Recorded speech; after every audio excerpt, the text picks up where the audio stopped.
tarde, muito obrigada por terem vindo. Boa tarde também aos oradores nesta mesa. Gostaria de agradecer à Fundação Francisco Manuel dos Santos, primeiro o convite, mais uma vez, para moderar estas conversas e depois a possibilidade que a Fundação oferece a todos para anualmente refletirmos, neste caso e este ano, é sobre a Europa nos seus mais diferentes aspectos. Que democracia queremos na União Europeia é a pergunta desta sessão.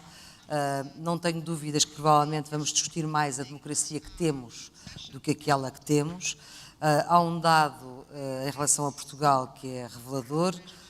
Há uns anos largos Portugal teve sempre grandes índices de adesão à ideia de Europa, à ideia de União, e hoje, também uma das consequências da crise que vivemos, Portugal já é dos países que são menos adeptos da ideia de Europa, isto a par do Reino Unido e da Áustria. São várias as questões que se colocam e muitas outras que se poderiam colocar nesta nossa conversa. A democracia na União Europeia não está a satisfazer os europeus. Os europeus continuam a querer a democracia ou prefeririam que primeiro resolvêssemos a crise e depois então a democracia. Quase que tenho dificuldade em colocar esta questão assim, mas sabemos que há quem a pense assim, e não só em Portugal, mas também em outros países da Europa. Estar na União Europeia é uma garantia de que as democracias nacionais continuam a ser isso mesmo, continuam a ser democracias. Que garantia de democracia podemos ter se o projeto europeu não vingar? Há países que estão a atuar de uma forma não democrática em relação aos seus parceiros, em relação aos outros Estados-membros na União Europeia. São muitas as questões que podemos aqui discutir e muitas outras, como também a própria democraticidade interna dos órgãos da União Europeia. Estão connosco 3 oradores: Carlos Coelho, eurodeputado, social-democrata; Rui Tavares, historiador, também eurodeputado independente, entrou na lista do Bloco, mas depois deixou de integrar as listas do Bloco; e o professor Mark Thatcher, que é professor na London School of Economics. Pergunto-lhe, Carlos Coelho, pediu uma intervenção inicial de 5 minutos, depois para ver se há debate entre nós, e depois na reta final, nos últimos 15 minutos, perguntas da assistência, perguntas de 1 minuto. Vamos tentar que possamos responder ao maior número de questões possíveis. Carlos Coelho, em 5 minutos, pode-me explicar que democracia é que quer para a União Europeia? Bem, antes de mais, muito boa tarde a todos. Muito obrigado à Fundação Francisco Manuel dos Santos por mais um convite. Tenho participado em várias iniciativas a convite do professor António Barreto. Eu tenho muito prazer em estar aqui neste painel com os 3 convidados e com o Maria Flor Pedroso. Que democracia é que nós queremos para a União Europeia? Vamos ser claros.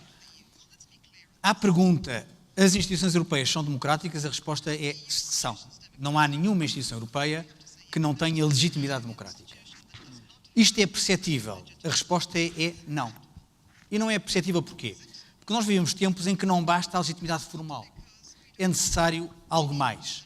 Não basta a participação eleitoral, é necessário um outro tipo de participação. Hoje os cidadãos que têm muita informação são mais exigentes. E como o poder está mais longe, a participação nessa escala do poder é mais difícil. Ou seja, os cidadãos portugueses têm menos percepção de que podem influenciar as decisões europeias do que as decisões nacionais ou locais. E, portanto, há um déficit de participação ao nível europeu. Isso tem a ver com a ideia de cidadania. Nós definimos-nos como cidadãos europeus, sim ou não? E, na prática, nós definimos-nos pouco como cidadãos europeus.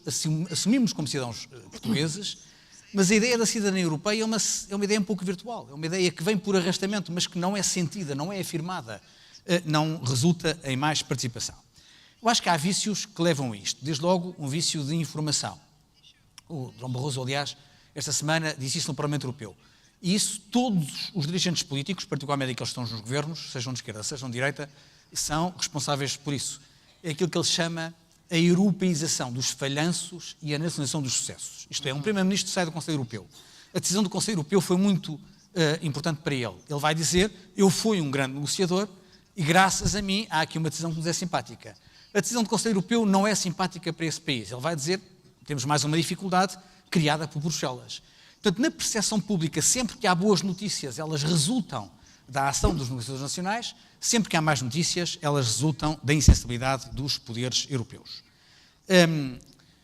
Portanto, eu acho que há aqui uma deformação na análise de como é que o processo decisório é feito e de como é que nós podemos participar nesse decisório. Bem, dito isto, o que é que falta na Europa para haver mais democracia?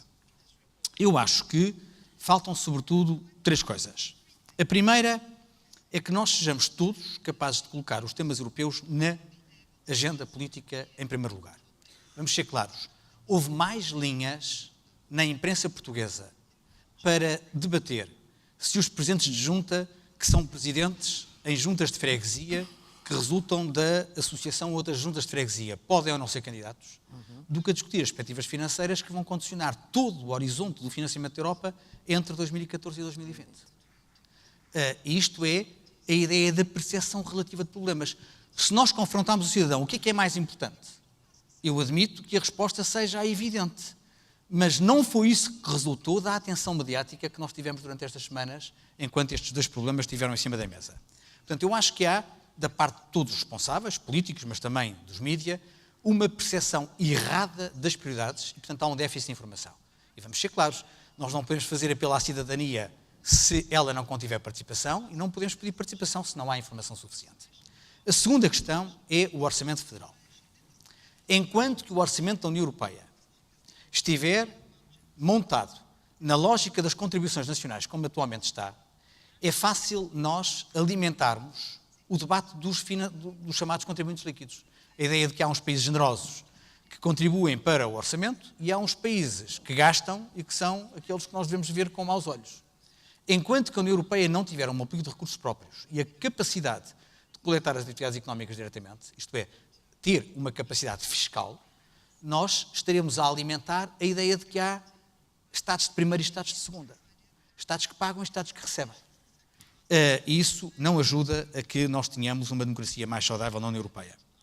E, finalmente, se nós acreditamos na democracia, isto é, de que o poder dos executivos deve ser controlado, nós, independentemente do nível de informação e da maior capacidade de afirmação dos cidadãos, temos de acreditar que os órgãos que estão talhados para controlar os executivos, que são os parlamentos, funcionam. Eles estão a funcionar, mas de costas voltadas uns para os outros. Eu sou o relator permanente para Schengen. Portanto, tudo o que é política de fronteiras no Parlamento Europeu passa por mim. Eu, em 5 anos de mandato, fui convidado uma vez para vir à Assembleia da República falar das minhas áreas. Há colegas meus que foram convidados 1 ou 2 vezes. Há colegas meus que não foram convidados vez nenhuma. Portanto, a relação entre deputados portugueses eleitos para o Parlamento Europeu e a Assembleia da República Portuguesa é praticamente inexistente. Nós vemos os nossos colegas no Parlamento da Assembleia da República quando eles vão de vez em quando a Bruxelas. Isto não é assim noutros países. Portanto, é a ideia de que em Portugal, que é um país com a sua dimensão, os representantes dos portugueses no Parlamento Nacional e no Parlamento Europeu não funcionam em rede para otimizar a proteção dos interesses portugueses, é algo que nós também temos que corrigir para melhorar a democracia ao nível europeu. E já agora, só uma pergunta. Em relação a esta questão do que o Parlamento Nacional, a responsabilidade é de quem? É o Parlamento Nacional que não convida ou é também o Parlamento Europeu que não se... Maria Flores, eu não quero aqui atirar pedras, que a responsabilidade é de todos. Mas, objetivamente, nós, em Portugal, temos a mania de fazermos as grandes leis. Há uma lei que regula a participação da Assembleia da República no controle dos atos europeus. Sim. E que define a participação no controle da subsidiariedade, na participação na emissão de pareceres, etc. Essa lei está formatada para a participação formal. Essa lei não conta com as tecnologias. Quer dizer, essa lei não prevê que nós possamos trabalhar no Twitter ou no Facebook ou nos e-mails, que possamos reunir de forma informal. Essa lei está moldada para a ideia de uma participação formal parlamentar que hoje já não existe. Portanto, se calhar nós temos que mudar também formas de trabalhar em rede.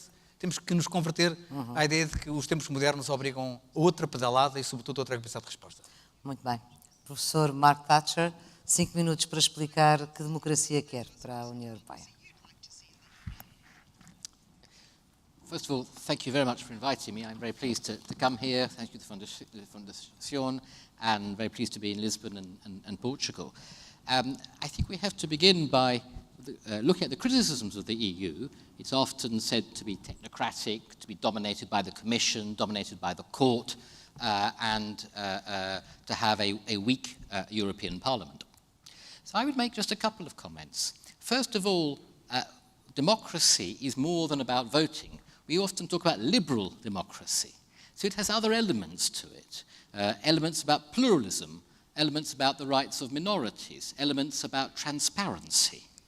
When we assess the EU with some of these criteria, we actually find that it's not so undemocratic. It actually has quite a high level of transparency. It has quite a high regard for the rule of law, which is vitally important for democracy. So I think we need to be careful before we label the EU as undemocratic. The second point I'd like to make is that we need to compare the EU with what's happening at the national level. So if we think about democratic control at the national level, it's often actually rather weak. Political parties are minority organizations. Frequently, they only have limited control over their own governments because power lies elsewhere. Frequently, they have problems about the rule of law. Frequently, parliaments are very weak. So I think before we start saying that the EU is undemocratic, we need to look in our own backyards and make sure that our own model is not so democratic itself. What can the EU do to be more democratic or to be more relevant? There's a lot of discussion about institutional change, and I'm sure that's very important. But I think what the EU really needs to be doing is to be putting forward some new and more interesting ideas about how to organize society. The reason that people are disillusioned isn't just about the institutional features of the EU, it's the fact the EU actually hasn't put forward relevant ideas clearly to Europe's population. It's put forward all kinds of very complicated schemes to deal with the banking sector, but it hasn't said very much about how it can deal with matters like unemployment or pensions or welfare. And the day that the EU actually starts to engage in those kinds of debates, then that will be the day in which citizens actually become interested in what the EU is doing, and at that stage you're likely to get more participation. So I think we actually need to have more content and not just more institutional change, more architecture, more banking bailouts.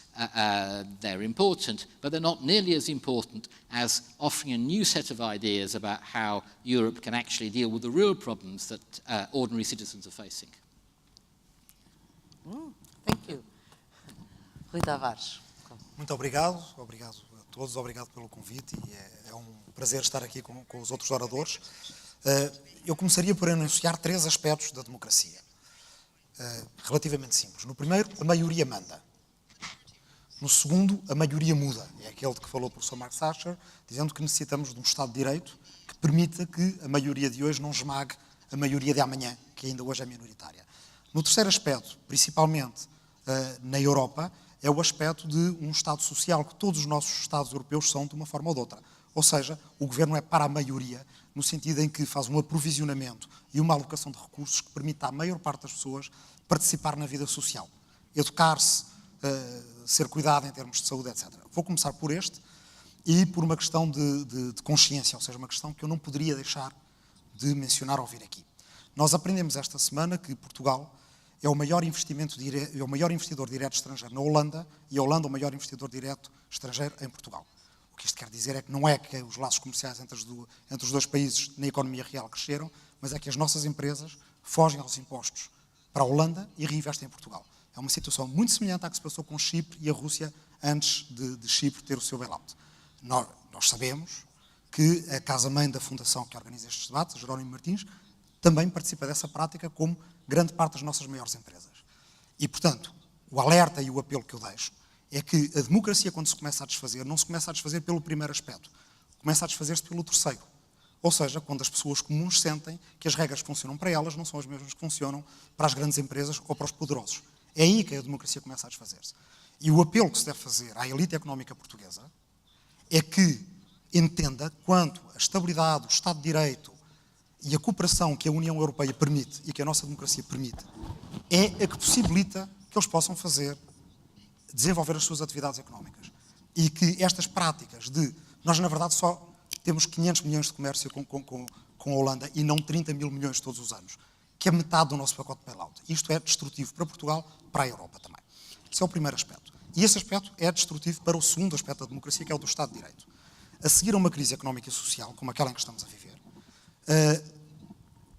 historicamente ocorre também uma crise dos direitos fundamentais e uma crise do Estado de Direito, que nós já vemos na Grécia, que nós já vemos na Hungria, com a imposição do tipo de governo, a que chama o governo maioritarista, ou seja, o chamado majoritarianism, o governo que acha que porque foi eleito e a maioria manda pode fazer tudo o que quiser.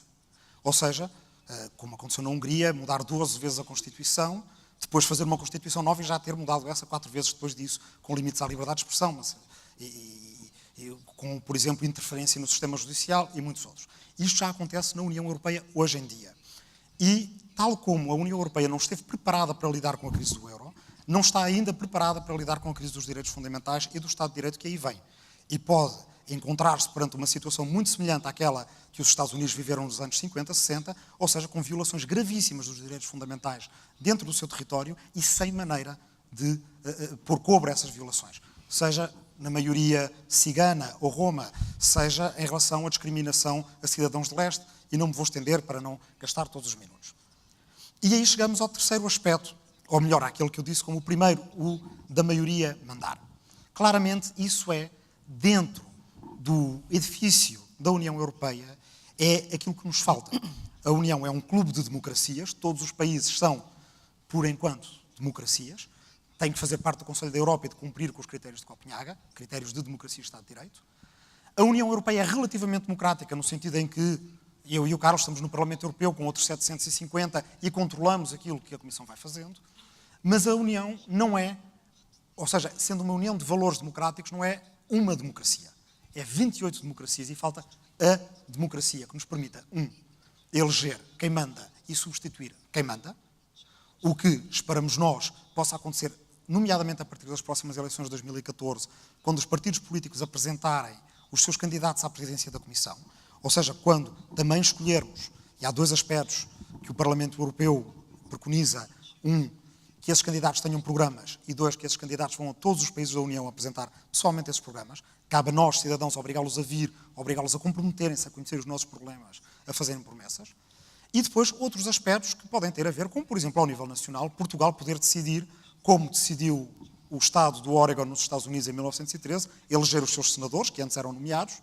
Nós hoje em dia temos um outro Parlamento ao lado do Parlamento, uma outra Câmara, co-legisladora, que é o Conselho, onde quem legisla são embaixadores e não representantes eleitos, 2 por cada país. Portugal pode decidir passar a eleger os seus, diretamente ou através do Parlamento. Porque, e com isso termino, que tipo de democracia deve ser a União Europeia? A União Europeia deve ser a democracia que nós desejaríamos para o século XXI. Ou seja, não só uma democracia tão democrática como as que nós temos, os Estados Unidos do fim do século XVIII, do século XIX e depois do século XX, do pós-guerra, a maior parte das nossas, mas o tipo de democracia que nós podemos vir a ter. Pode até ser só uma democracia transnacional, com um Estado federal ou sem Estado federal. Não vou entrar nessa discussão. Se não nós olhemos, quem é que vai inventar a democracia do século XXI? A Rússia?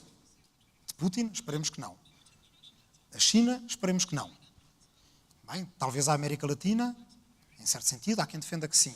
A Índia, talvez, a Índia tem um quadro ainda mais complicado que o nosso. Mais línguas, mais gente, mais castas. Nós, ao menos, só temos 2 castas, que é a dos cidadãos normais e a dos banqueiros. Se alguém pode inventar a democracia do século XXI, é a Europa. Isso quer dizer, somos nós que aqui estamos e temos essa obrigação perante nós mesmos e, acima de tudo, perante a sustentabilidade da democracia.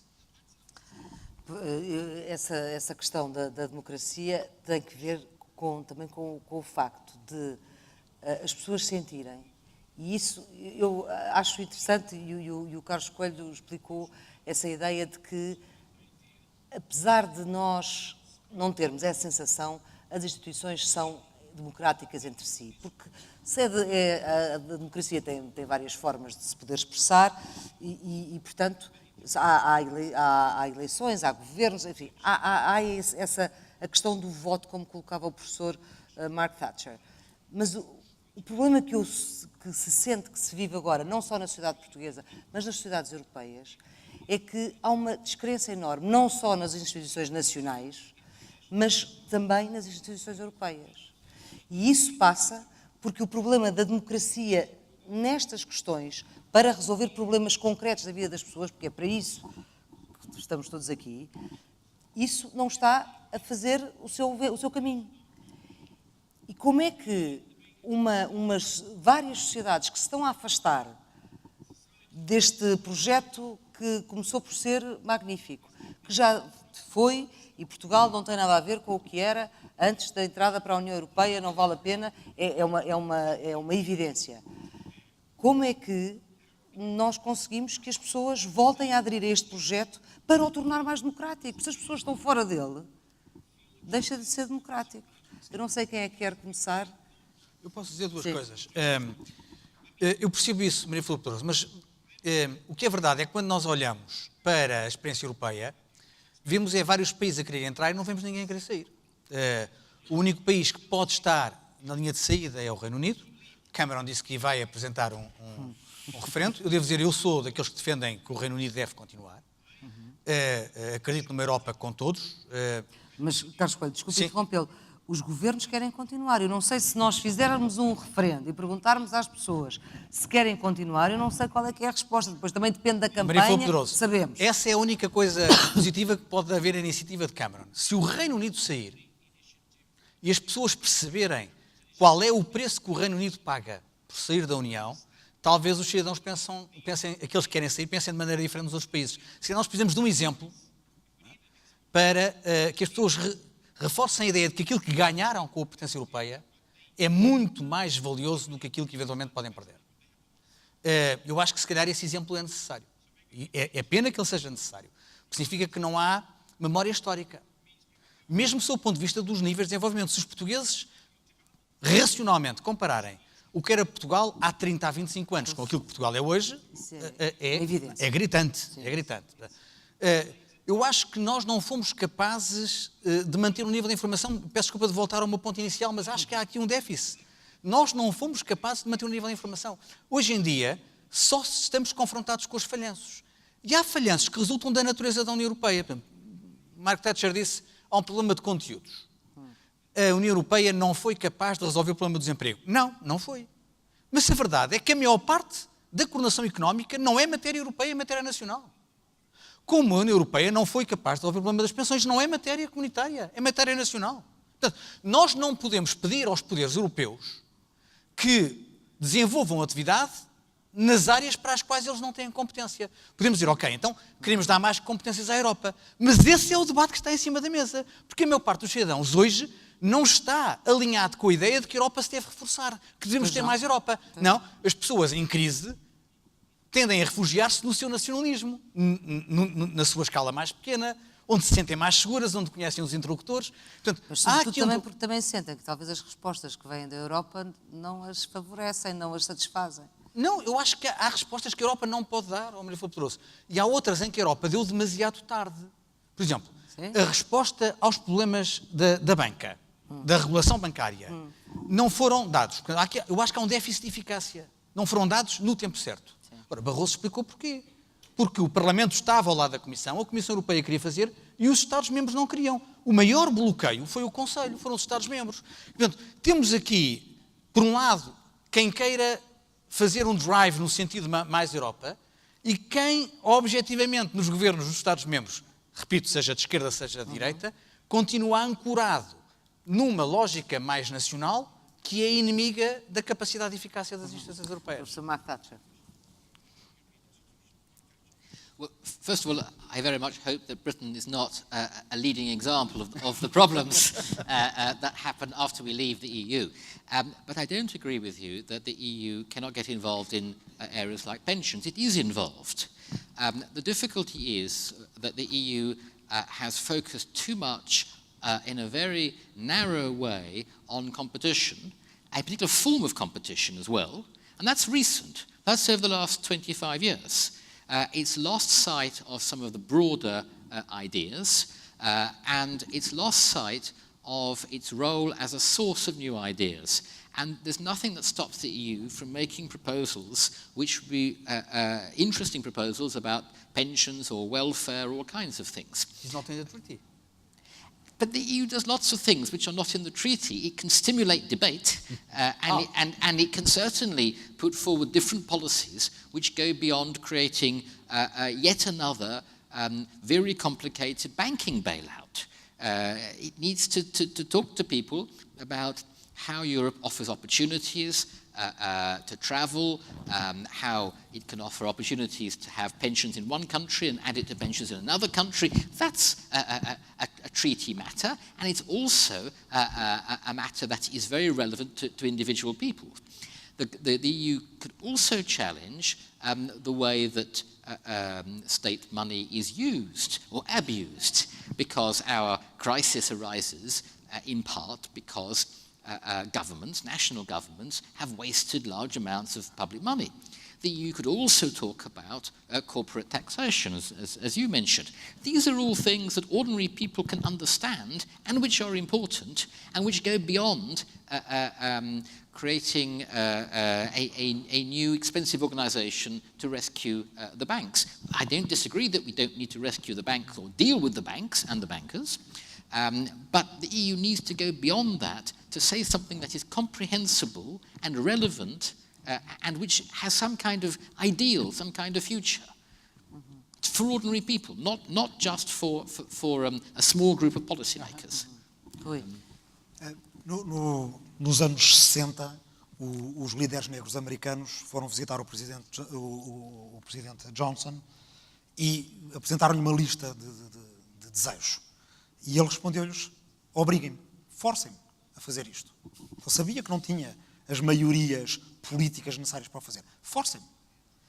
E, portanto, quando nós dizemos o que é que a Europa pode fazer para conquistar as pessoas têm de começar por pensar que país é que querem em Portugal e que Europa é que querem. Portanto, que país é que nós queremos daqui a 10 ou 15 anos.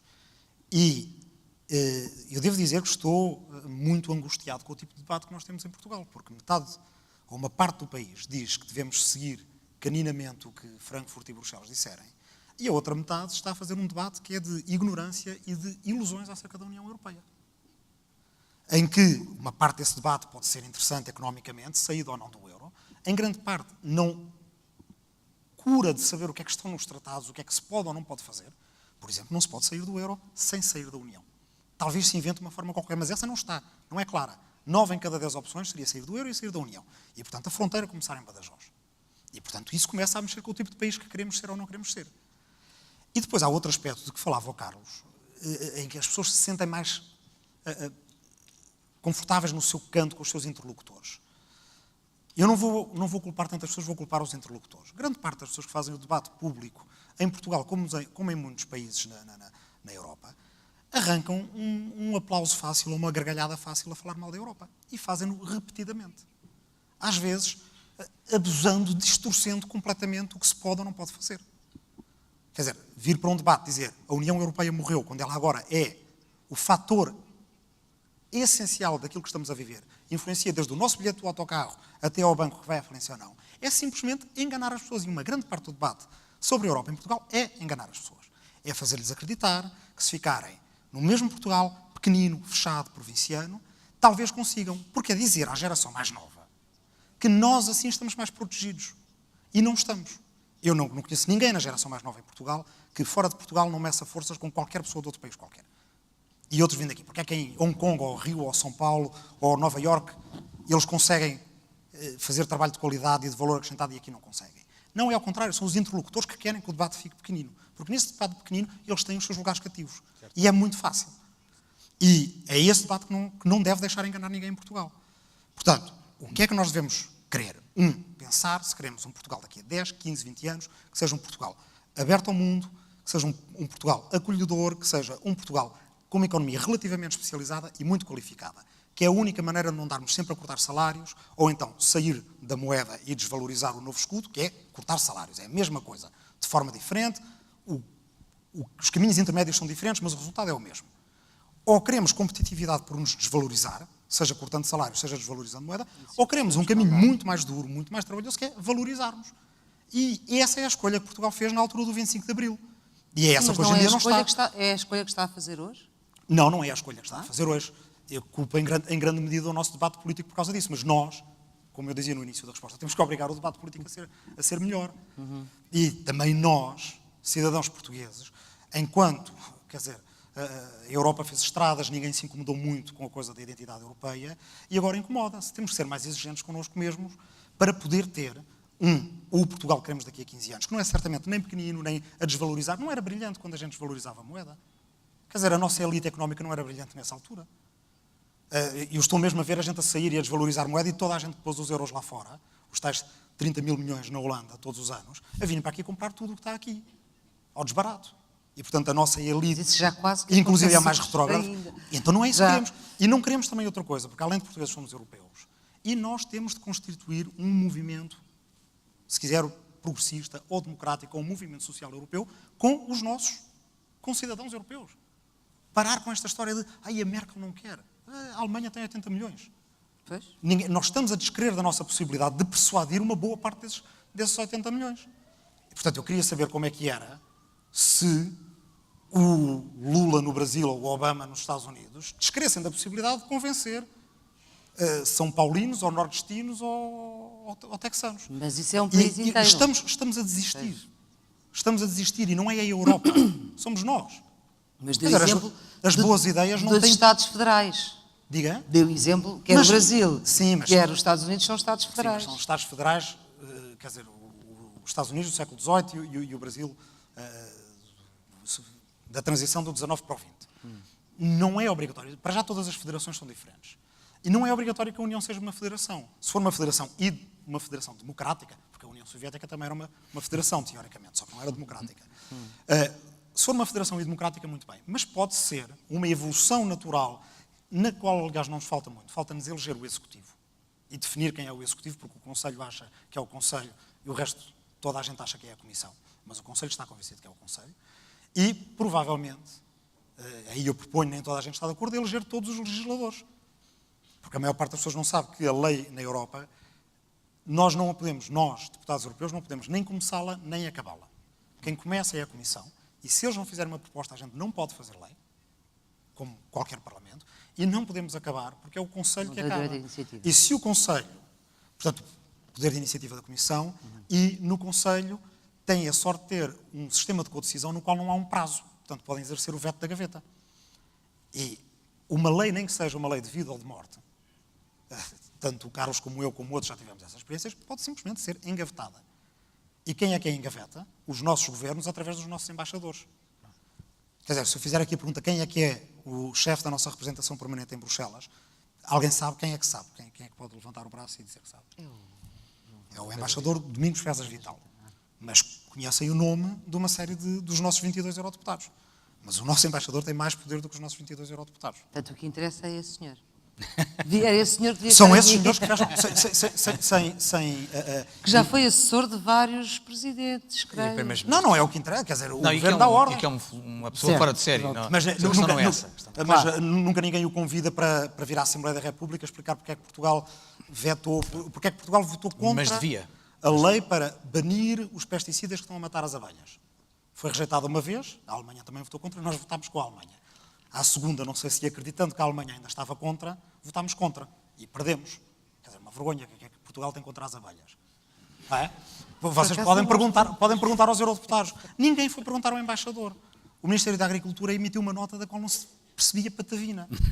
E, portanto, essa segunda metade da legislação Mas depois é que esse completamente senhor opaca a maior cumpre parte dos ordens cidadãos. do governo. Com certeza. Cumpre. Pronto. Com certeza. Portanto, esse senhor cumpre. Mas o governo, em geral, é eleito com base em questões mais domésticas. E, portanto, o que acontece em Bruxelas, quer dizer, o Carlos certamente poderá contar muito mais experiências dessas. Existe uma coisa em Bruxelas chamada o trílogo, quando nós nos sentamos a uma mesa com a Comissão e o Conselho, para finalizar, ou para ver se pode finalizar uma peça legislativa. Tanto pode acontecer estarmos a discutir com um funcionário público enviado a uma capital que percebe imenso o que se está a tratar e está sempre a 1 milímetro de ser desautorizado pela capital, como podemos estar a discutir com alguém que não sabe o que é que deve. não sabe nada daquilo e está à espera de uma ordem da capital que nunca vem para acabar aquela lei. E, portanto, isto é metade da Europa. Por isso é que eu digo que a Europa precisa de um movimento progressista. Quando digo isto, digo num sentido estrito do movimento progressista que aconteceu nos Estados Unidos na década de 10 e 20, que mudou precisamente essas coisas. Os senadores eram, às vezes, vendidos pelos governadores e passaram a ser eleitos. Para isso temos, que saber melhor como é que funciona a União Europeia, debate que não se faz em Portugal, e 2, criar um movimento para mudar. Debate que não está no interesse de nenhum partido nacional. Quer dizer alguma coisa, professor Mark Thatcher? Yes, I mean, one of the problems with this kind of institutional debate is that it's incomprehensible. There are several different ways of passing legislation, and even I don't understand it. So you can't remember it. Weighted voting, one country has 3 votes. So if we're going to get beyond that, then you have to have, it seems to me, not just a progressive movement, but a kind of battle or debate about ideas which would lead people to be interested in some of these institutional matters. And the problem is the EU has gone the opposite direction. It's become ever more complicated. Its institutional architecture is incomprehensible, and it's become ever more concerned with very detailed, very technical regulatory matters. Now, I'm an ex-beekeeper, so I care about the beekeeping pesticides directive. Blame Portugal. But it's difficult to communicate to people and to make them excited about that kind of directive. And the Commission doesn't help itself by its publicity. It doesn't explain to people what it's doing. Yeah. So something as simple as telephone roaming, which most of us use when we travel, which costs us a lot of money, that is a European victory, but no one knows about it. I don't think so. I think it's one of the rare situations where people realize Europe. How many people here know that roaming charges have gone down because of a European Commission legal action? Half? Sim. Half of you. Half of you. So, everyone should know this. And this is a very unrepresentative group. Yes, this is a course. highly educated, unrepresentative group. So the more that the EU becomes involved in those kinds of policies, and the less it becomes involved in very technical issues or voting rights, the more it is likely to become democratic in the sense of people identifying and participating and caring about what happens at the EU level, the more relevant it will become. And that is something which the EU can do something about. It doesn't require the permission of the member states to become involved in these debates. It doesn't require the permission of the member states to actually say that we need to move away from very self-defeating neoliberal ideas and we need to consider alternatives. At that point, the EU would come alive. If the EU came to Portugal and had a debate at least about the kinds of policies that Portugal could follow, which went beyond what your budget deficit is, I think people here would probably feel very differently. Certainly in other European countries they would. Eu quero fazer só um comentário. Eu concordo, concordo com aquilo que o Mark Thatcher está a dizer, mas o problema é a forma de participação, isto é, quando a União Europeia tende a responder mais diretamente ao problema das pessoas, há sempre um Estado-membro, porque aquilo que está nos tratados obriga à unanimidade, não é? Ou seja, a partilha da soberania para não ser imposta é algo que obriga todos os Estados a dizer sim. Há um conjunto de Estados que dizem, eu não quero entrar por aí. Quando nós aprovamos a Carta Social Europeia, o Reino Unido disse não, isso não se aplica no nosso território. Quando nós definimos a Carta Europeia dos Direitos Fundamentais, não apenas o Reino Unido, mas a Polónia, por outras razões, houve um conjunto de Estados que disseram, não, isso aqui não se aplica. Portanto, nós estamos perante um conjunto de circunstâncias Europa à la carte. em que é um bocado Europa à la carte, mas em que há um conjunto de Estados que não permite que a União vá mais à frente. E, portanto, as duas, ou nós tentamos, pela via do diálogo, pela via do compromisso, ter todos on board, ou nós acabamos por fazer a fratura da União, porque, de facto, não é possível ir mais. Porque os interesses são muito divergentes. São muito divergentes. But I'm sorry. That's because you are very, very concerned about legislation. Roaming. That's roaming, that's right. You are very concerned about legislation, right? Of course. Not only. But nothing stops the EU from having a debate Yes, I mean, definitely. the EU should be about ideas before it is about regulation. I'm a regulation expert. I have spent 25 years working on regulation. I can be very dull and very technical for hours about EU regulation. Right? But it's not what gets people on fire. I can agree on that. And so, even if the social charter is not applied in Britain, the debate is very important. If the EU is able to open up a debate, legislation will happen later. What's more interesting is the EU a source of ideas? Is it a source of rethinking the world? Because I think what we lack today is not more regulation. What we lack today are some alternatives to the ideas that have been with us for the last 20 or 30 years and which have failed. That's right. The failure of austerity, the failure of cutting taxes, the failures of saying that we must all be attracting big companies in competition with each other. Not all competition is bad, but some of these ideas have just simply failed. And the idea of austerity has failed particularly. Mas continua a ser posta em prática. It's not put into practice. When you actually... Sorry, you are not... That's okay, I think I've understood you. Said, what happens? Nothing happens in practice. Or little happens in practice. You move the figures around. You've hurt some people and you hurt some programs. Government spending has not gone down, even in Greece, as a percentage of GDP. So the ideas don't work. So it's providing alternative ideas which would actually liven up the European Union, which would make people think that actually we're interested in being European. And that doesn't cost money, it doesn't require legislation, it doesn't require permission from anybody. It does require a degree of imagination. And freedom. Freedom and taking risks. So it's about the Commission taking risks, about MEPs taking risks, it's about political thinkers taking risks. Scholars. Todos. Yeah. Eu vou agora mudar um bocadinho de tema. Todos nós temos, os oradores têm um livrinho que, enfim, que resume algumas do interesse e das questões que se querem ser discutidas nestas conferências da Fundação, e eu achei interessante dar conta de que neste tema, que é que democracia queremos na União Europeia, há duas perguntas sobre a Alemanha. Portanto, eu suponho que querem mesmo que os oradores falem sobre a Alemanha. E uma das perguntas é se a Alemanha tem contribuído para a democracia na União Europeia. Eu acho esta pergunta já suficientemente provocadora. E a outra é, qual o papel da União Europeia, da Alemanha na União? Eu transformei-a de outra maneira, porque achei que era melhor fazê-la de outra maneira, mas vocês não pegaram, portanto vou insistir, que é se todos os países atuam de forma democrática na União, porque no fundo é isto que está aqui. Oi, Ok. primeiro. Eu creio que há a Alemanha e há os alemães.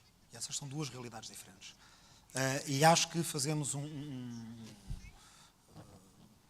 mau serviço à causa, eu já não diria só da União Europeia, mas mesmo à causa do progresso moral humano, se voltarmos ao nosso tipo de discurso há 100 anos atrás. A Alemanha quer isto, a França quer aquilo.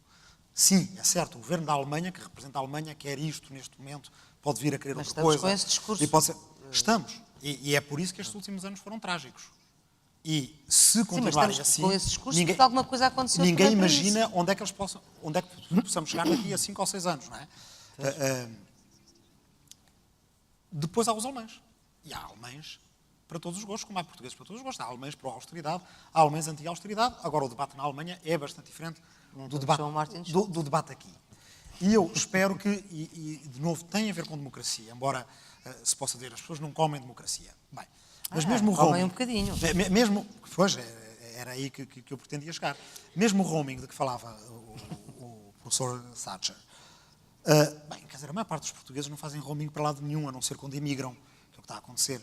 E, portanto, se essa for a grande vitória da União Europeia, a mostrar como temos outras pessoas com exemplos, alguns reais, outros dos mais cabeludos, para mostrar porque é que se deve ser contra a União Europeia, nós perdemos. Se o debate for entre uma União Europeia que regula pepinos e tomates, e baixou o roaming, que a maior parte dos portugueses pobres e de classe média não usam de qualquer forma. Vamos a ver, é um problema de quem ainda consegue fazer turismo e de quem de alguns académicos que circulam, etc. Não é um problema essencial. Mas, se por acaso conseguirmos que as eleições do próximo ano sejam eleições que obriguem os candidatos à presidência da Comissão Europeia a virem aos nossos países, aí a gente pode perguntar-lhes outras coisas, que é como é que é possível que na Europa haja pobreza infantil, por exemplo. E eu duvido que, passado 1 ou 2 países a perguntarem isso, eles possam dizer não é competência europeia. Porque, vamos lá ver, há muitas coisas nos Estados Unidos que não são competência federal. Para dar um exemplo do mais, acho, clarificador quando se pensa na União Europeia, a política agrícola só foi federal com Roosevelt depois da Grande Depressão. Durante mais de 100 anos não era federal. E, portanto, se eram plantadas muitas batatas ou poucas batatas, era um problema estadual e local. E, bem, enfim, e quando a certa altura as pessoas estavam a passar fome, perguntar a Roosevelt como é que vai matar a fome às pessoas? E ele responder, isso é um problema estadual. Não ia funcionar. Não se ganham eleições assim. Então esse é um primeiro aspecto de conseguir ter essas pessoas aqui e conseguir fazer-lhes perguntas. As pessoas vão-nos perguntar sobre porque é que as propinas estão caras, se a União Europeia não pode fazer nada em relação a isso. As pessoas podem nos perguntar porque é que não há universidades federais europeias ou universidades da União. As pessoas podem nos perguntar porque é que não há um subsídio de desemprego europeu. As pessoas podem nos perguntar uma série de coisas desse género. Porque é que não há uma força europeia de combate a fogos. Okay? Essas coisas, aí já começamos a falar de coisas que interessam às pessoas.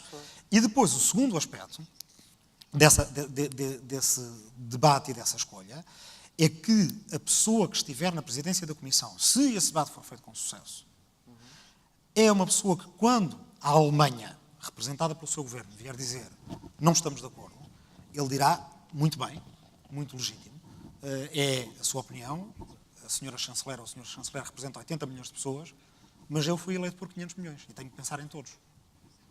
E isso não é possível no atual, é por isso que, apesar das instituições serem complexas, elas têm importância. Não é possível hoje em dia. Porque o Dr. Durão Barroso, com defeitos ou qualidades, isso aqui não importa, é escolhido pelo Conselho, que é dominado sempre, inevitavelmente, por uma espécie de veto, não é? Sim, mas com o voto do Parlamento, Rui.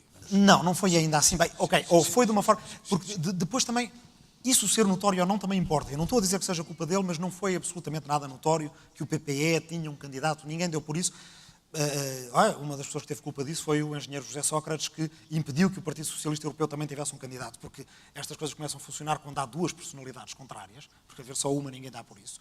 É importante que as pessoas deem por isso, é importante que as pessoas façam porque isso tenha consequências, porque senão a resposta é, em vez de ser eu fui eleito por 500 milhões, não te esqueças que quem te meteu aí fui eu, a chanceler, ele, o presidente da França, ele, o primeiro-ministro da Inglaterra. E não vais ter o teu emprego outra vez.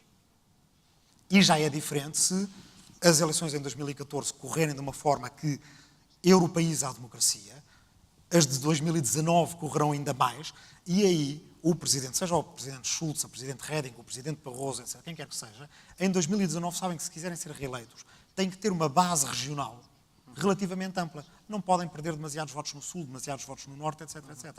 E, portanto, é por isso que a democracia é parte da resolução do problema, inclusive é do problema social na União Europeia. Queremos ainda ter tempo para as perguntas da assistência. Carlos Coelho, sobre esta questão, voltando um bocadinho ao da Alemanha? Da Alemanha. Eu acho que a Alemanha, de uma forma geral, tem contribuído para a democracia na União Europeia. O problema é uma atenção às questões alemãs na União. E aqui é um problema, aquilo que nós temos em Portugal, que quem paga. A Alemanha e a França, juntas, contribuem com um pouco menos de 40% do orçamento comunitário. E, portanto, quando elas se sentam à mesa e acenam o livro de cheques, nós estamos a falar com quem paga quase 40% do orçamento. Mesmo assim, no Parlamento, nós conseguimos baixar aquilo à lógica da representação democrática, que os alemães são mais deputados do que nós, mas quando falamos com o deputado alemão não acha que por pagar mais tem mais legitimidade. Cada um tem um voto. Claro. E as coisas funcionam. No Conselho não é tanto assim. No Conselho não é tanto assim. Agora, mais importante do que perguntar se a Alemanha tem contribuído para a democracia da União Europeia, outra pergunta que está logo a seguir é se a União continua a ser um fator de consideração das democracias nacionais. Isso também. O Rui Tavares falava há pouco da Hungria, mas podemos falar da questão dos mídia na Itália. Eu acho que a União Europeia tem, de uma forma muito responsável, ajudado a manter a proteção dos valores democráticos. Isto é, sempre que há num Estado-membro, dos novos Estados-membros ou dos velhos Estados-membros, derivas de natureza antidemocrática, tem sido a União a agarrar esses países no rumo da democracia. Atenção, se forem E, por portanto, aí, eu sabem. acho que isso é claramente um subproduto muito positivo da ação das instituições europeias. Professor Mark Thatcher. I think you have to be very careful about becoming obsessed with Germany. So do I. Germany is relatively small compared to the amounts of money that are being used. The real money comes from the European Central Bank. Mario Draghi and his board are much more powerful than Germany. When you look at the figures, they are hundreds and hundreds of billions of euros, perhaps trillions of euros, and there is only one institution in Europe that has those, and that's the European Central Bank. So this is a very dangerous game of blaming or being worried about the Germans. The Germans, sure that they are a big, powerful nation, but the real power at the moment lies with, in Frankfurt, ECB. with the ECB. Muito bem, estamos já na reta final. Aqui é possível no microfone. Quem é que quer mais falar? Temos ali, 3, 4, 5. Desculpe. Tomando Aquele o que disse o Carlos Coelho sobre a falta de informação. Pergunta, 1 minuto, por favor. É uma pergunta só. Sim. Eu tenho 10, mas depois guardo as outras para mim. Faço só uma. A falta de informação não cai do céu, nem acontece por acaso. Serve a alguém. E nós, cidadãos portugueses, não temos informação, mesmo que a queiramos, porque há barreiras institucionais e de organização da União Europeia que nos impedem de nos interessar pelo que se passa na Europa. A pergunta é, quando é que há eleições europeias? Em 14, não é? Dia 25 de maio. 25 de maio. 2014, Dia sim. 25 de maio de 2014, quem é que escolhe o eurodeputado em quem é que eu vou votar? Se eu quiser votar em X ou Y, posso organizar o movimento, são os partidos que escolhem os eurodeputados, são eles que os despedem quando eles não se portam bem. O que é que vai acontecer ao Rui Tavares, que estava no Bloco de Esquerda e já não está? Que poder temos nós, cidadãos, de escolher o nosso eurodeputado? Muito bem, muito obrigada. Há ali uma pergunta ali, já que estamos desse lado, para não perdermos tempo. Quais são os dedos no ar? Porque isto está à luz. 1, 2, 3, 4. Muito boa tarde. Por acaso devem mesmo a calhar, porque a minha pergunta tinha bastante a ver com isso. Tendo em conta que realmente estão-se a aproximar as eleições para o Parlamento Europeu agora em A 2014, pergunta é dirigida a alguém, desculpe. é no geral, Ok. mas a questão é que, se bem se lembram, nas últimas eleições para o Parlamento Europeu, a abstenção rondou os 70%, e mesmo quem votou, não votou num contexto europeu, votou num contexto nacional e muitas vezes sem perceber para que é que o Parlamento Europeu funcionava. A pergunta que eu quero pôr é realmente o que é que os atores políticos, não só os atores políticos, também os próprios cidadãos, podem fazer para que as eleições para o Parlamento Europeu sejam mais sobre a Europa, menos sobre o contexto nacional. Porque realmente é um órgão que é preciso, está num contexto europeu e, no entanto, muitas vezes os eurodeputados são eleitos num contexto nacional e não europeu. Muito obrigado. Muito bem. Agora aqui desse lado, faz favor. Boa tarde. A pergunta é para o geral. Sim. E é precisamente concordando com o que o professor Mark Thatcher disse. Eu acho que não é apenas fazer aquilo que está previsto, é preciso de facto fazer bastante para além daquilo que está previsto. E portanto, se o barco está a afundar, não é pelo facto de eu ser camareiro que não vou ajudar a deitar água para fora do barco. Claro. Isso é triste, e é triste ouvir isso como uma justificação para a inação de determinadas formas ou determinadas instituições europeias. Acho que neste momento, e é precisamente o desafio em relação à democracia e à forma como esta pode sobreviver, sem inovação, sem desenvolvimento tecnológico na Europa, que temos perdido de forma sistemática para outras potências, nomeadamente a China e os Estados Unidos. Nós hoje não temos software na Europa, nós hoje não temos telecomunicações na Europa, nós hoje não temos hardware na Europa. E, portanto, porque é que a Comissão ou o Parlamento não iniciam efetivamente uma discussão sobre como recuperar alguns destes pilares básicos de desenvolvimento e, por isso, de democracia e, por isso, de futuro da União Europeia. Muito obrigada. Ali atrás, aqui à frente e depois atrás. A minha questão também é muito rápida, vem no seguimento também da intervenção daquele colega. As eleições europeias são normalmente muito nacionais, são marcadas pelas agendas nacionais dos partidos, fala-se muito sobre questões nacionais. Como europeizar as eleições europeias? Eu pergunto, seria muito difícil, por exemplo, em vez de nós votarmos no Partido Nacional, por exemplo, no PS, no PSD, podermos votar no boletim de voto, por exemplo, PSE, PPE? Essa alteração no boletim de voto seria uma coisa muito complicada de fazer? Eu acho que seria complicadíssima, mas vamos ver. Aqui à frente, há mais alguém? Há ali uma atrás?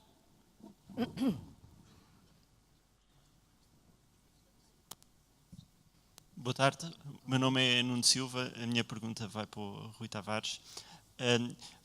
Os políticos tendem muito em colocar o cerne da questão e culpar os cidadãos pela pouca participação e também por uma falta de democracia até na própria União Europeia. Eu hoje aqui ouvi também criticar os banqueiros, o grande capital, por esta... Mas a pergunta é, desculpe, porque estamos já mesmo... Vou já direto ao assunto.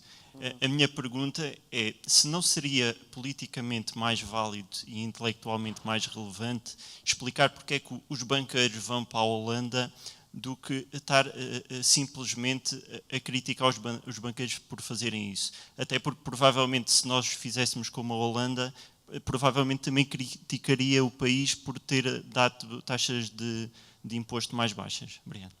E agora aqui à frente, creio que está toda a gente.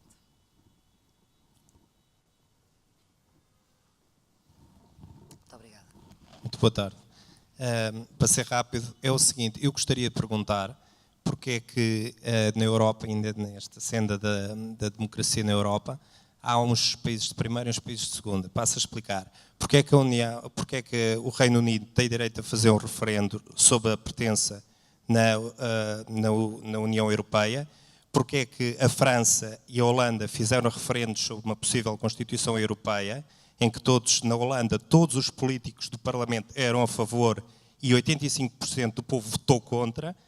Porque é que na Noruega foram 2 referendos e em Portugal nós não temos nem para o euro, nem para a pertença na União Europeia, nem nenhuma questão relevante. Gostava de saber porque é que os políticos portugueses não dão essa hipótese ao povo e depois queixam-se de falta de legitimidade. Muito obrigado. Temos aqui 4 perguntas para todos, 2 dirigidas.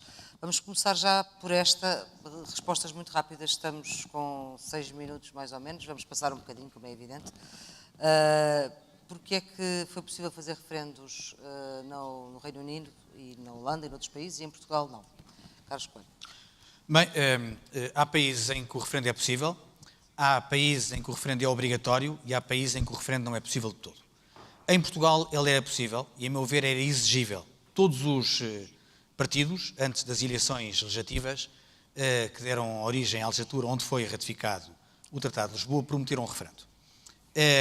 E todos acabaram por não cumprir. O PSD não cumpriu porque mudou de liderança. Marcos Mendes tinha prometido o referendo, depois foi Luís Filipe Menezes, que ficou na presidência do partido e tinha uma opinião diferente. Eu não acho que isso seja relevante para justificar a alteração do PSD, mas pelo menos mudou de líder. O PS era o mesmo líder, era Sócrates antes e Sócrates depois. E deram dito por não dito.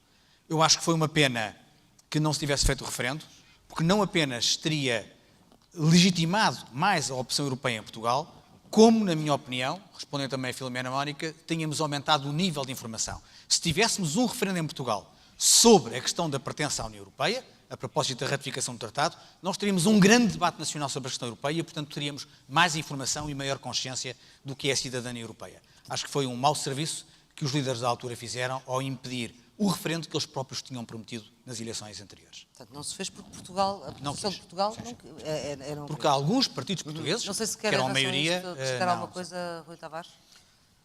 Não, eu defendi o referendo e creio que num processo constitucional ou paraconstitucional, como era o Tratado de Lisboa, não é só o conteúdo do texto que é importante, é a maneira como se fazem as coisas. Temos de ter coisas maravilhosas. O artigo 2 do Tratado. A Europa funda-se no respeito pela dignidade humana, o Estado de Direito, a democracia, etc, etc. Mas depois, a forma como fazemos as coisas, não contemplar esses mesmos valores, acaba por enfraquecer o próprio texto. Respondo já às outras perguntas também? Sim, pode. Os banqueiros. Eu creio que sim, quer dizer, há dois tipos de responsabilidades. Um é o de não deixar de dizer o que achamos acerca do que está a acontecer. E o que está a acontecer é, de facto, destrutivo para a União Europeia e para Portugal. Ou seja, nós podemos organizar quantos fóruns acerca da ideia europeia como quisermos, mas enquanto as pessoas deixarem de ter o jardim, a biblioteca, a escola, a saúde, como tinham antes, a pensão, o subsídio de desemprego, porque há gente que mete 30 mil milhões por ano noutro país europeu, que, por sua vez, ao lado, essas companhias de apartado, ao lado de outros apartados que fazem lavagem de dinheiro de atividades criminosas, é evidentemente que o projeto europeu está a ser destruído pela base. Mas há coisas que podemos fazer ao nível europeu e ao nível nacional. Ao nível europeu, nós não podemos atacar este problema pela harmonização fiscal, nem sequer por uma coordenação fiscal que exigiria unanimidade, e, portanto, aí o que nós temos é que pressionar esses países a que aceitem mudar, porque sem o voto deles não poderemos mudar, mas podemos atacar as condutas que servem para a lavagem de dinheiro, que são basicamente as mesmas, e obrigá-las a mais transparência, obrigar os bancos, por exemplo, que neste momento estão sustentados pelo nosso dinheiro, a dizerem tudo o que fazem as suas filiais, inclusive em paraísos fiscais, e, a nível nacional, nós podemos avançar com o chamado reporte país a país. Ou seja, o volume de negócios é efetuado num país. Não é possível que a gente vá comprar num supermercado da esquina e que esse dinheiro que foi feito ali, comprado ali, de produtos muitas vezes vindos daqui ou do lado, não paga os seus impostos ali, porque nós estamos a pagar cada vez mais impostos. Em relação às questões do Parlamento Europeu e das eleições... Deixe-me então colocar a questão das eleições, porque são 3 questões. A primeira é saber como é que se pode escolher o eurodeputado. A segunda é tornar o debate das eleições europeias mais europeu do que nacional. E a terceira é, em vez de se votar nos partidos nacionais, votar-se em partidos europeus. Eu talvez começasse por ouvir o professor Mark Thatcher e depois... Just on the referendums, a referendum is a very dangerous instrument. It's usually used in an opportunistic manner. And people often don't respond to the question asked. They respond to a different question, which is usually about whether they like the government or not. So you have to be very careful about how you use referendums. Now, in terms of Europe-wide voting, I see no reason why we shouldn't have different formations on ballot papers.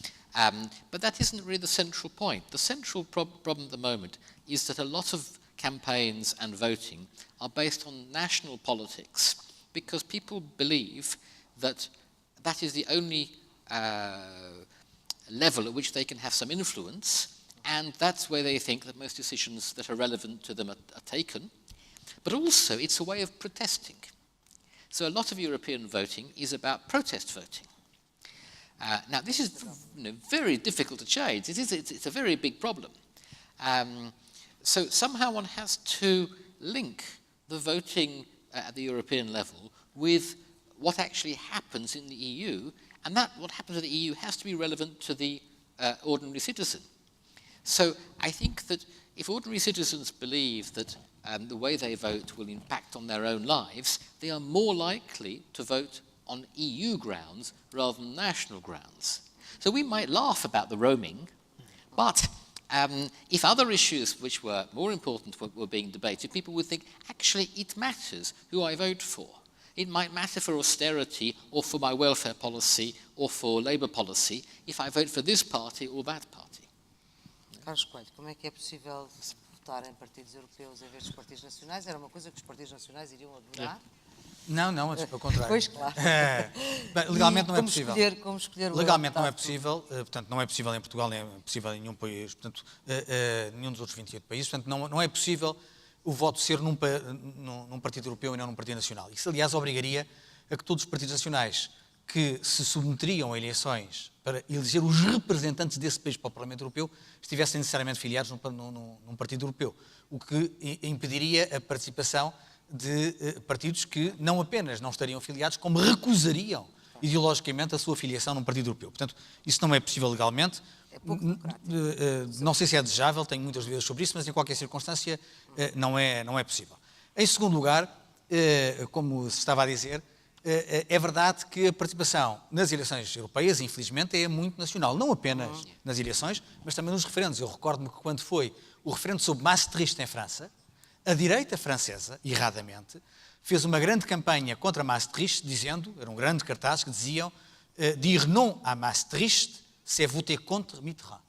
Ou seja, o que estava em causa era quem fazia a pergunta, não era a pergunta. Portanto, houve uma deturpação do referendo, claramente, para efeitos de políticas nacionais. E, portanto, temos esse problema. Não sei como é que se pode europeizar mais as eleições. O Rui Tavares tem uma tese própria que ele defenderá, que já referiu, aliás, que é o valor da apresentação dos candidatos. Eu tenho dúvidas sobre a apresentação dos candidatos a Presidente da Comissão. Sim. Eu tenho dúvidas sobre a valia disso, mas admito que uma das consequências positivas fosse europeizar um bocadinho mais o discurso da campanha, mas receio que ele seja, outra vez, muito nacional, quer aqui, quer nos outros países europeus. Finalmente, não é possível escolher o deputado. Não é possível. Estamos confrontados com escolhas de listas fechadas. Eu acho que deveríamos evoluir também nesse plano, mas isso obriga a alterar a legislação. Isso é a legislação nacional. Mas a legislação não permite que haja escolhas seletivas, ou seja, que haja o que se chama tecnicamente o voto preferencial. É a mesma coisa. Rui. Não há muito a acrescentar, de facto. As eleições europeias são iguais às legislativas. Portanto, só participam partidos nacionais, partidos que estejam registados no Tribunal Constitucional, e com uma lista que aí sim poderia haver diferença. Poderia haver algum partido em Portugal, nada os impede, que decidissem organizar uma primária aberta, por exemplo, à volta de um debate europeu, em que as pessoas pudessem apresentar, assinavam uma carta de ética, assinavam uma carta de princípios ou uma carta de intenções, participavam numa série de debates, as pessoas votavam para escolher, fosse uma eleição, portanto, uma primária só entre os militantes ou uma primária aberta, por exemplo, a quem decidisse assinar uma espécie de comunhão de princípios com aquela candidatura. Isso existe em alguns países, na Itália às vezes faz-se isso para câmaras municipais, etc. Nenhum partido em Portugal até agora quis fazer isso. No último congresso do PS, por exemplo, havia quem fizesse propostas dessas, foi considerado não oportuno. Mas para as autárquicas isso aconteceu? Não. O que existem são diretas dentro do partido. Internas. Não, primárias abertas não acontecem em nenhum. Uma primária aberta é uma primária à italiana ou francesa ou americana e também é aberta aos candidatos. Porque nada impede, como não impediu, por exemplo, até nas eleições, nas primárias para a presidência francesa, havia candidatos do Partido Radical de Esquerda ou candidatos independentes que até podiam não ser militantes do Partido Socialista francês. E, portanto, isso quer dizer... Mas a resposta dá-se de uma maneira muito simples. Uma vez falei com uma pessoa que tem muita experiência num dos grandes partidos portugueses há muitos anos, e eu perguntei porque é que não se fazia isso para as cidades, por exemplo, desde logo, e a resposta foi: estás maluco? Ainda aparecia algum bom candidato? Quer dizer, acho que é a maneira mais simples de perceber porque é que não se faz. Eu não sei se seria uma excelente maneira de terminar este debate. No entanto, há uma pergunta que foi direta para o Carlos Coelho, que tem a ver com a questão da inovação e do desenvolvimento tecnológico. Porque é que a Comissão e o Parlamento não recuperam esses pilares? Não, isso não quer fazer aqui a publicidade da Europa, mas uma das coisas que o Parlamento exigiu foi, nas perspectivas financeiras, o reforço do orçamento exatamente para o programa da ciência. Temos agora o Horizonte 2020, que tem um grande reforço de verbas para todas essas áreas que referiu, inovação, ciência, etc. O problema é saber como é que elas vão ser aplicadas. E há o receio de que elas sejam aplicadas numa lógica de eficiência pura e dura, isto é dizer, quais são os núcleos de excelência que podem tirar mais partido desses recursos. Que isso leve também aí a uma diferença entre países de primeiro e países de segundo. É países que estão mais desenvolvidos do ponto de vista da criação de ciência e de polos de investigação e desenvolvimento, que concentram em maior parte estes recursos, e que países que são mais periféricos, que é o caso de Portugal, fiquem em menos vantagem na utilização dessas verbas. Por exemplo, numa lógica puramente orçamental, não é aquela que me interessa mais, mas numa lógica puramente orçamental do investimento nos programas de ciência, Portugal, o nosso país que tem dificuldades, é contribuinte líquido. Isto é, através das cotas e das participações dos programas, nós damos mais dinheiro à Europa do que o dinheiro que recolhemos da Europa. Porque as nossas instituições não apresentam projetos, que não vamos à luta, não faço ideia. Agora, o que é verdade é que a concentração desses recursos nos centros de excelência acabam por tornar Portugal relativamente periférico no aproveitamento dos fundos dedicados à ciência. Mas que no conjunto da Europa nós vamos tirar partido destes fundos que foram reforçados nos perspectivas financeiras de 2014-2020, isso vamos com certeza, e portanto aquela sua crítica de que os chineses, os americanos, etc., estão a alguns passos à frente, vamos dar a luta. Se ela vai ser ou não consequência, o futuro o dirá.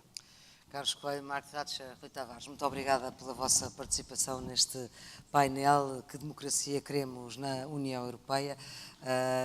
Talvez comece aqui um debate mais europeizado com esta iniciativa da Fundação, seguramente, que daqui se vai começar, e depois com a questão das eleições europeias daqui por um ano, talvez seja, enfim, um começo de uma conversa um bocadinho mais séria sobre a Europa. Muito obrigada, boa tarde.